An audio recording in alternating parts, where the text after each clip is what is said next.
फरवरी 4। हमारे प्रतिदिन की रोटी मिनिस्ट्रीज की ओर से आप सभी को नमस्कार। आज के हमारे संदेश का शीर्षक है कृतज्ञता द्वारा पुनः जुड़ना, मोनिका लारोस की ओर से। पवित्र शास्त्र का भाग भजन संहिता 103 1 से 8 एवं 17।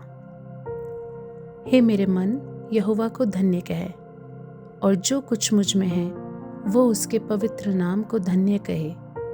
हे मेरे मन, यहोवा को धन्य कहे, और उसके किसी उपकार को न भूलना। वही तो तेरे सब अधर्म को क्षमा करता और तेरे सब रोगों को चंगा करता है। वही तो तेरे प्राण को नष्ट होने से बचा लेता है और तेरे सिर पर करुणा और दया का मुकुट बांधता है।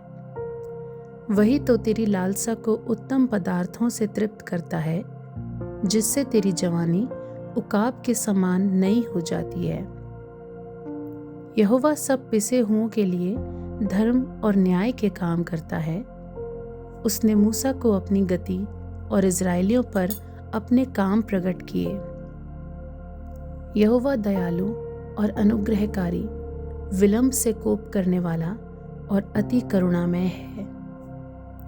परंतु यहोवा की करुणा उसके डरवइयों पर युग युग और उसका धर्म उनके नाती पोतों पर भी प्रकट होता रहता है। मुख्य वचन भजन संहिता 103 उसका 2। हे मेरे मन, यहोवा को धन्य कहे, और उसके किसी उपकार को न भूलना।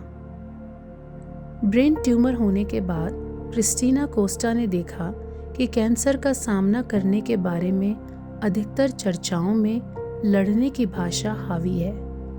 उसने पाया कि ये रूपक जल्दी ही थका देने वाला लगने लगा। वो अपने शरीर के साथ युद्ध में 1 वर्ष से अधिक समय नहीं बिताना चाहती थी। इसके बजाय जो उसे सबसे अधिक सहायक लगी वो कृतज्ञता के दैनिक अभ्यास थे। उसकी देखभाल करने वाले पेशेवरों की टीम के लिए और उसके मस्तिष्क और शरीर के उपचार के तरीकों के लिए। उसने प्रत्यक्ष रूप से अनुभव किया कि चाहे संघर्ष कितना भी कठिन क्यों ना हो, कृतज्ञता के अभ्यास हमें निराशा से लड़ने में मदद कर सकते हैं और हमारे दिमाग को लचीला बनाने में मदद कर सकते हैं।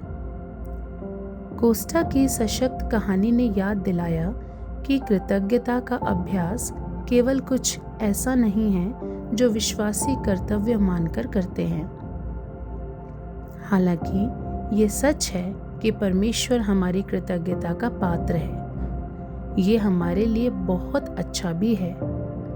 जब हम अपने हृदय को ऊपर उठाकर कहते हैं, हे मेरे मन, यहोवा को धन्य कहे, और उसके किसी उपकार को न भूलना, हमें परमेश्वर के अनगिनत तरीकों की याद आती है। हमें क्षमा का आश्वासन देना, हमारे शरीर और हृदय का उपचार, हमें उसकी रचना में प्रेम और करुणा और अनगिनत उत्तम पदार्थों का अनुभव करने देना।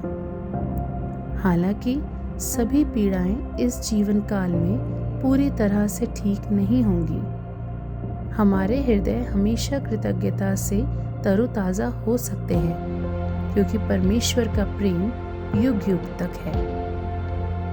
आपने कृतज्ञता के द्वारा उपचार का अनुभव कैसे किया है?